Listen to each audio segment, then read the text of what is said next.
خلينا نفصل حاجتين. اولا هو اللي حصل ان في حكم محكمه صادر في امريكا بالسماح بزواج المثليين، ده حدث طبعا مهم في امريكا. احنا عندنا اصلا محدش هيرفع قضيه اصلا بحاجه زي كده عشان حد يحكم بيها، دي حاجه. الحاجه الثانيه ده في امريكا. احنا عندنا نوع من انواع مش عارف اسميه فراغ، بس احنا كأن احنا عايشين في مكان اجوف كده، فاي صوت بيطلع بره بيعمل صدى عندنا.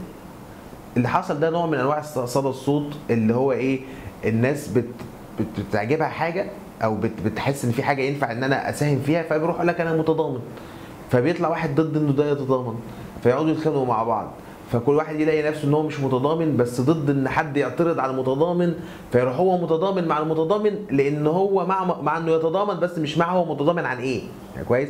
فتلاقي الموضوع بينتشر وبعد كده يخش ناس تتريق على الناس دي كلها. في اكتر من حد شفته منتقد موقف الاعلاميه منى عراقي من موضوع المثليين، وان هي متضامنه هي كمان، اوكي، وان ازاي هي متضامنه وهي عملت الموضوع بتاع حمام رمسيس اللي كان عامل ضجه كبيره. انا مش عايز اخوض في الموضوع جامد، بس انا شايف انه قد تكون منى عراقي بتراجع موقفها، تعمل نوع من انواع التوازن.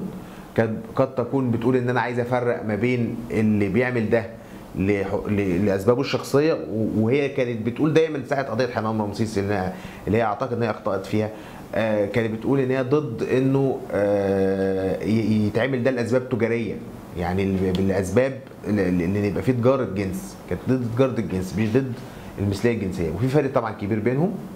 لكن يعني ده ممكن يكون تفسيري انا، لكن هي طبعا تسال على التناقض اللي بعض شافوا ما بين موقفها في الحلقه وما بين موقفها مع اللي حصل في امريكا.